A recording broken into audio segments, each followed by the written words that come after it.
Hi team and welcome. It is time for the live Q&A and it's great to have you here. You know how this works by now. If you're joining us for the first time, my name is Kam Dovedi. I'm the founder of Premier Property and I know many of us know each other and that's absolutely fine. And if you're watching this on YouTube, then you know that you can subscribe to this to make sure you get the Q&A every single week. I'm doing this recorded live on a Tuesday and being delivered to you on YouTube as well.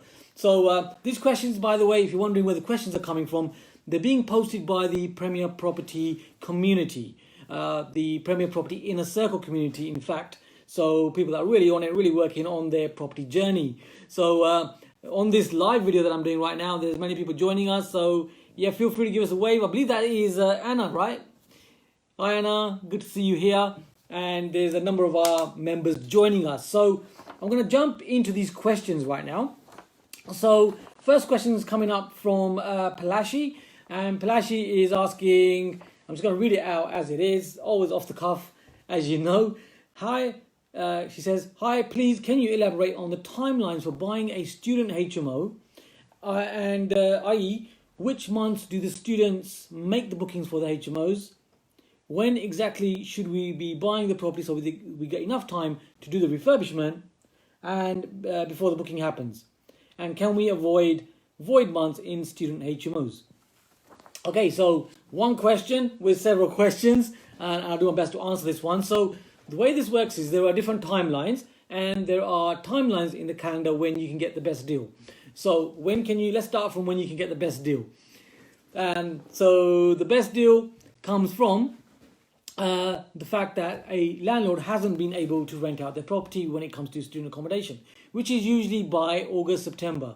So by October, you will find that there are landlords, October and November are the ideal times when you will find motivated landlords who haven't filled their rooms. And if anybody wants to sell at that time, that's the time that you're going to get the optimum deal in my experience. So October and November are great times to be marketing, to be discussing with vendors, to going to estate agents about HMOs. So that's a timeline there. In terms of renting, now it does vary across the country, of course it does. And the areas that we invest in, what we find is that students start looking in early January. So early January is a good time for you to have your properties ready. However, you do also have to factor in the fact that term time is of course going to start around September, October. So if you've got students coming in January, they're not really going to move in till later part of the year. So it's a little bit of a hedge there. So the way we do this is we'll get the deal anyway, as I mentioned. October, November is the ideal time or throughout the year, but October, November being the ultimate. Then what we do is we will do the refurbishment and so on. And we aim to get it on market for around March, April time. So March, April means that you still have enough time. You're going to really have missed out on the early birds, let's call it, the early clients that are coming to you, the students that are there primarily. However, you still have enough student flow in the sort of April, May time where there are people looking for accommodation and you can get them in. Now, depending on when you buy the property in the year, at Premier Property, we've also got student accommodation just about ready just before the season. So around the August time, which is pretty late. However, provided your student accommodation is done to a good condition, to a good schedule, it looks lovely, beautiful, students really want it, and it's in the right area, you're going to fill it anyway. So, it's a little bit tight, but you can get them rented around the August time as well. And the timeline, of course, starts with exactly when you buy the property. So I hope that helps you there, Palashi. Yeah, so hope that helps there. Great. Now, another thing I just want to add to that, an extra point for you there, is at certain times what we do is if it's really early on in the season, so for example, let's say it's an October, November scenario, or if we're a little bit wary of, will students be booking for next year, as we have the situation now with COVID, what you can also do is, we do this, you can rent the property out for short term. So you have a short term 6-month AST let. In that AST let, the person you're renting it to, the family you're renting it to, or whoever it is you're renting it to, they need to be aware that it is 6 months and they do need to vacate after 6 months. That is the time frame that you need to work to. So they're already aware of that. So 6-month short-term let, 6-month AST let even, and followed by then moving students in. So you can do it that way as well if you need some flexibility, if you need to buy some time. Great question as always, Palashi, and you're helping so many people by asking your questions. Karen's joining us. Welcome, Karen. Good to see you here. And we've got a number of our PPIC members. If you're enjoying these videos, you know by now you can just subscribe here. There's the bell icon, which you know about. So just feel free to make sure that you get these questions and answers to you first. Just subscribe, and I will continue to share these. And my aim is to do this every week on a regular basis. So Plash's questions got answered. The next question I want to share with you here is by Anna. Anna, again, of course, is a member of our Premier Property community in the Premier Property Inner Circle, really on it. And Anna is saying, as part of the kitchen modernization, would you recommend replacing a gas cooker or replace a gas cooker with an electric one in an apartment to be used as service accommodation? So what we do at Premier Property is in our model of service accommodation. So just if you're joining us and you're wondering what service accommodation is, I don't want to assume, we've got people here in different parts of the journey. So if you are new into service accommodation, so the Airbnb model, the bookings.com model, where you're renting out properties for the short term, this is what we're discussing here. Well, at Premier Property, what we find is the type of properties that we normally get into, they already are, these new builds, typically, the shiny properties, and usually there isn't actually any gas appliance there. It's usually electric in the first place anyway.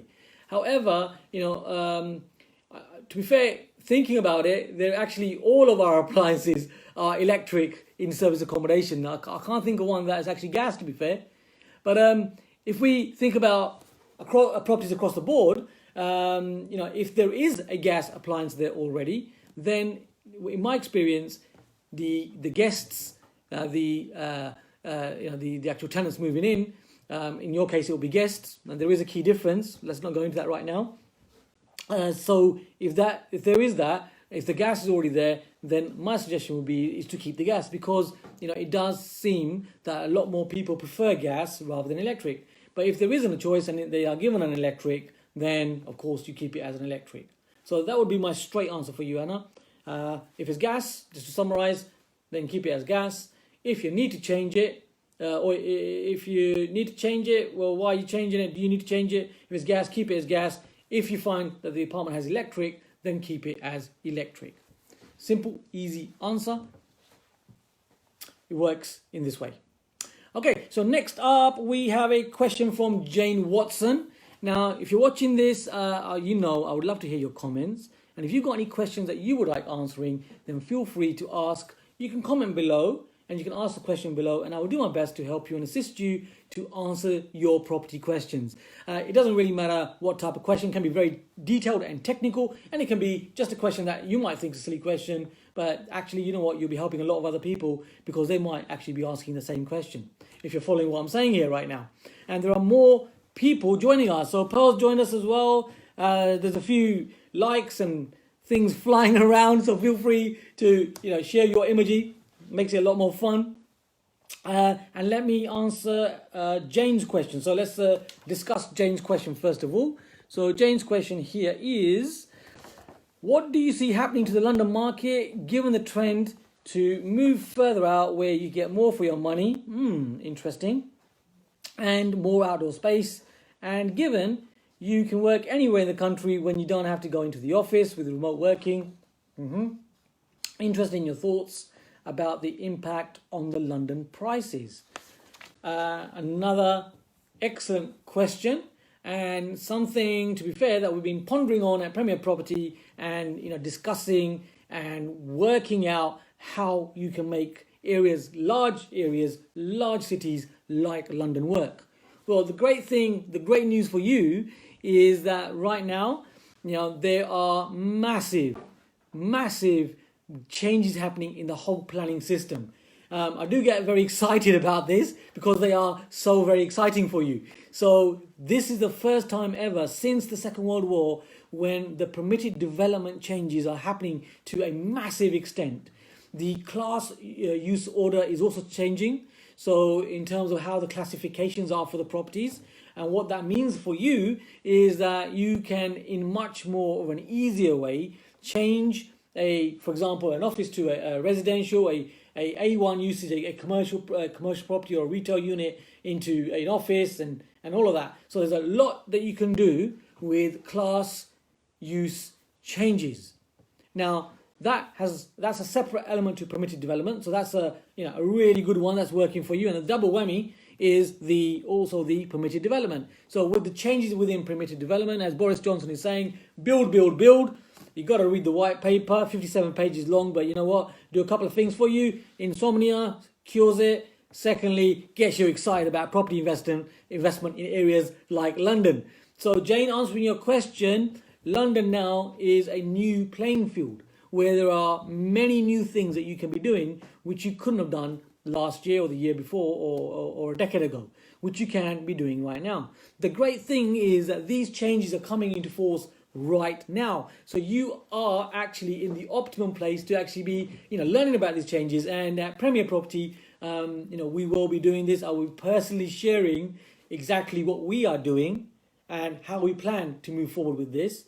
And, look out for various webinars and masterclass online, because I will be doing some of these as well, all to do with permitted development and development. So London and larger cities, really become an area where, you can invest in projects and you can find the angles that other people haven't got. So you've got, really what you've got is first mover advantage. You are ahead of the game. You are ahead of the curve.